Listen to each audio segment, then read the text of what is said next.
I'm Dindga McCannon. I am a multimedia artist. My practice has been active since about 1966 up until this present day, and I've been steadily working. As a young person, I wanted to go to art school. I applied for fashion industries and I also applied for art and design, but I really wanted to go to art and design, but my mother absolutely refused to let me go. She said there was no future in an artist. You would probably starve, and she wasn't completely wrong on that one. And I had thought about sneaking and signing the papers and just going to art and design on, as they say, the down low. So what happened was, the compromise was that she let me go to fashion industries, which I hated, but at least I had my hands dipped in art. And what had happened was I had started an oil painting in 1987 of Charlie Parker, and for whatever reason, it simply just did not work, so it kind of just hung around. I created this for one of Carolyn Mazlumi's books. It was a book about jazz and jazz artists, and so I decided to continue with Charlie Parker. By this time, I no longer oil painted, but I became a textile artist. And so I cut the face out and sewed it on as the center, and then the piece grew from there. I guess I have several themes that kind of run through most of my work. One is music, one is my sheroes from African American history, especially those who have been presented either not at all or sort of one-dimensional, because I research women's history and I read books about them, and I find out that even though a woman might be known as a musician, she may have also been a composer, she may have also done something completely different, and that part of her life is not revealed. So I make it my mission to just tell her complete story, so you have a more rounded image of individuals.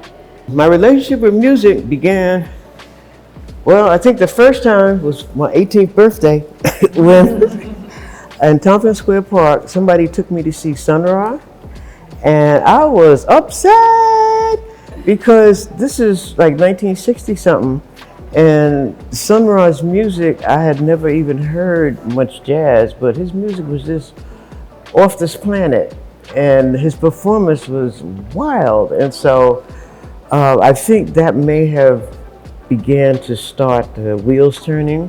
But what would happen after that, I had a boutique gallery on the Lower East Side. Anybody who has a store knows that you never stop working. I was very young at the time, but I would go to the store in the morning. My friends would be going to the beach or going to hang out, or some of them actually had jobs. And then I'd be sitting there working, and when they came back, I'd still be sitting there working. So what would happen is the only places I had that was still open when I finally did finish working for the day were jazz clubs. So, and I was on the Lower East Side, which was like a mecca of jazz at that particular time. And probably what happened is that I would go to jazz concerts, and I'm kind of fiddly, and I would be watching all of this motion and whatnot, and I probably decided to start drawing. And from those drawings, then they leapt into the artwork that I was doing, and that's pretty much how it got started. I work intuitively, definitely, and everything. It's just a process. I just start laying pieces out and changing them, trying to figure out what works best with what. I don't like to go into fabric stores because even though I swear I got too much stuff, there's always going to be something else that I don't have that I might want to use at some point. It might be tomorrow, it could be 20 years from today. And some fabrics actually haunt me. When I see something that looks interesting, I try to buy at least 2 or 3 yards of it so I have it, because sometimes I don't know where or how I'm going to use it. My earlier work mostly dealt with men musicians. But then maybe about 15, 20 years ago, I found out in particular that there were many all-women bands in the 20s and 30s. In my mind, because those women were able to be or allowed to be artists, that probably set the stage for myself and other artists who came after me to be open to the possibility that, yes, you know, it's possible to be an artist as a black woman, because that was not a career option in my time at all. I think it's still a challenge to become an artist. That was true back then.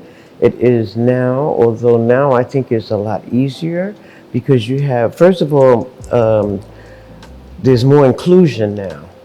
Years ago, black artists had problems exhibiting, being taken seriously, and particularly in my mind, if your images were black. When I went to like a regular art fair with my black images, I usually left out of there with maybe one piece if that sold. So I found my niche in these different cultural festivals that happen all across America, and that was another way of how I earned a living. I'm sure that we're in a better place as artists, as black people, as black women artists today than we were when I first joined the club. But it's still not easy.